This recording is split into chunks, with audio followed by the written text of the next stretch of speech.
Hi guys, welcome you all for the PM lecture. This is Raj Kamal. Today we are going to see a topic called Introduction to Projection of Lines. So in lines means 2 points are made to join here 2 points. We can say it is a lines, and these are the position of the lines we can see in the later slides. So now we can move for the first condition.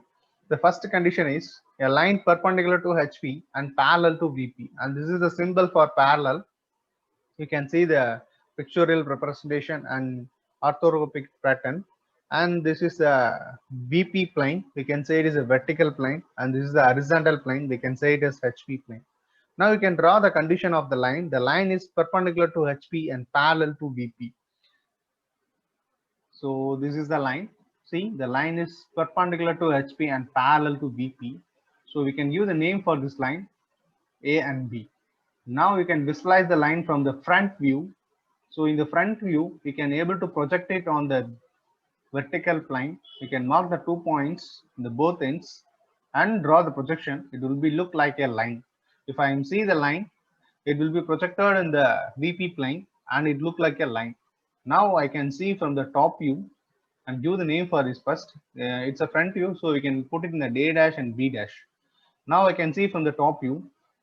See guys, I'm seeing from the top view, it looked like a point. So it will be projected as a point only here. It is projected on HP plane. So we can give the name as AB because it's the top view. Now we can draw it for the exam point of view. So in the exam point of view, we can represent it in the orthographic pattern. Now we can rotate this HP plane the clockwise direction for 90 degree. We always do that only. So if we do it means we can see in the exam point of view. So we can draw the XY line first, then we can represent it here. So see, this VP plane will be above the XY plane always. So we have a projection line. This is the projection line, and name as A dash and B dash is the front view. And this is the projection distance from the above XY. It will be in a very thin line, and this must be in a thickest line. And see, in the top view, I should have a point. I will rotate this HP for clockwise for 90 degree. So I should have a point here. And this is the projection line. See, this is the distance. This will be projected here. This is a very light line. Okay. So in the top view means we can give the name as A and B. So we can move for the next thing. The next condition, the line is parallel to both HP and VP. So we have a plane, horizontal and vertical plane. So we should draw the line parallel to both HP and VP. So we can draw the line like this and give the name as A and B. Now I am going to see this line from front view and top view. So first I am going to see from the front view. The line should be look like a line only. So see here, it's a front view. So I can give the name as A dash and B dash. And I will see from the top view, it's a parallel to HP also. So I should have a line and give the name as A and B. So from that we can understand if the line is parallel to the plane, we can should have a line only. If the line is perpendicular to the plane, we should have a point from the view of the line. Okay. So now we can represent it in the exam point of view. So we can go for the orthorhombic pattern. So always we rotate the HP plane for 90 degree in the clockwise direction. So if you rotate means what will be happen? See guys, these are the projection lines, and it will be look like this. See, you can draw the reference line, that is the XY line. Then it's a front view. We can project the front view. What will be in the VP? This is above HP or above XY line. And we can mark it as A dash and B dash. It's a front view line. This means a darkest line. And in the top view, we should have a line that will be fall in the HP that is below XY line. So it will be represented here. And AB, it's a top view. And this is the projection lines. We should have the projection line. And this is also a projection line. Here also have a projection line. It must be a very lighter and thin line, guys. So we can move for the next condition. So here the condition is the line is inclined to HP and parallel to VP. So in the inclination view, we should have a reduction line. So we can see here. See, this is inclined to HP and parallel to VP. You can able to understand, guys. So now I give the name and I see from the front view, I should have a line and I can able to see the inclination also. In the front view only I can able to see the inclination. And the top view I should have a reduction line. The top view I should have a reduction length of the line. That line is, you can say, is an apparent line. See, this is the front view. We should have an angle representation phi, and this will be a top view. I should have a reduction line. It is represented in a very darker line, and this must be a lighter line. So now we can move for the next slide, guys. So this is inclined to VP and parallel to HP. See it now. This is inclined to VP and parallel to HP. In this view, the reduction line will be seen from the front view. The top view, we should have a line, and we can able to see the inclination also. In the front view, we have a reduction line. See, so it will be projected in the exam point of view. So we should rotate this HP for 90 degree in the clockwise direction. So it will be look like this. See, the front view we have a reduction line. Top view we can able to see the inclination line. So we can draw it later. Okay, so we can move for the next slide. So here the line is inclined to both HP and VP. So it's very important concept, guys. See here, we have the HP plane and VP plane also. This line is inclined to both HP and VP. See, this is the inclination of both. So we can draw the inclination of front view. It must be a reduction one. In the top view also we have a reduction line only.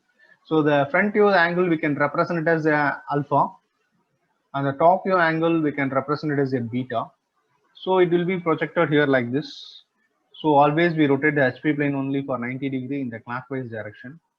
Here also is the projection lines. So it will be look like this. The both view have a angled line, and that means a reduction line. We can say it is an apparent line. And if you remove this true line, we can able to see the visualization very easily. We can able to see the visualization very easily, guys. This is the front view reproduced here, and this is the top view reproduced here. Okay, so very easy thing to understand, guys. Now we can move for the naming of the lines. So we need to know this line naming. That is very important to solve the problems. So this is the apparent line. We must be draw it in a very darker manner, guys. This is the apparent line. We must be draw it in a very darker line for the front view, and this is the top view line.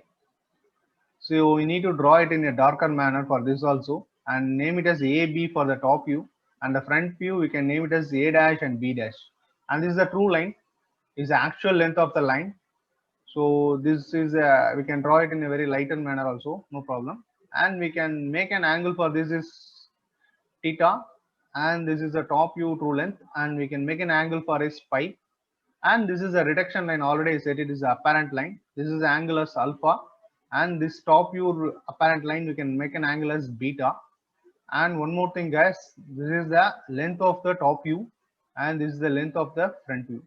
So these are things we need to know, guys, to draw the or to solve the problems. This is the length of the front view, and this is the length of the top view line, and this is the distance between the end projectors. So from these words we have the question also, guys. So please remember things. This is the darkest line, front view darkest line. This is the apparent line, A dash and B dash, and this is the top view darkest line, A and B, and this is the apparent line. You can say it is also, and this is a true line for the top view, and this is a true line for the front view. It's make an angle as theta. It's make an angle as alpha. Sorry, make an angle as beta. Sorry, pi. Sorry, guys, this is pi.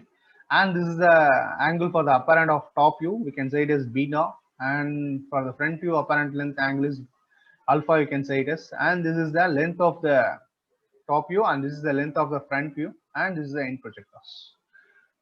So we can move for the next slide. So this is used to understand the purpose. We can make this slide. So see the apparent line inclination. So we can easily, this is the apparent line. We can always say it as A dash and B dash, and also for front view angle we can say it as alpha. For the top view you can say it as beta. So, and this is a rotation method how to draw. This is a, you can draw a line, and for this angle or for this distance using your compass you can draw a arc. Then you can project it a straight line up to the locus of B dash. See, then we can draw the true length. This is a true length. Okay, by using the front view line we can able to produce the true length. Then is a dash, true length. Now we can know the true length. So first we can draw the apparent length, true length. Then here also true length. Then draw a line, locus of B dash 1 and locus of B2. This is locus of B2 line and this is locus of B dash line. Then from that we can draw a line up to here and take your compass from here to here. We can make an arc like this and join. You can get the apparent length, that is a reduction length in the front view. Now we can draw the ends projector line, that is a perpendicular line. For that line we can join these two things. We can get the top view apparent length. Okay, then we can make an arc and you can reproduce it. So then we can give the names. So it's very easy, guys. Okay, so we can see these things in the problem very detailedly and very easily to understand. So that's all for today. Thank you, guys.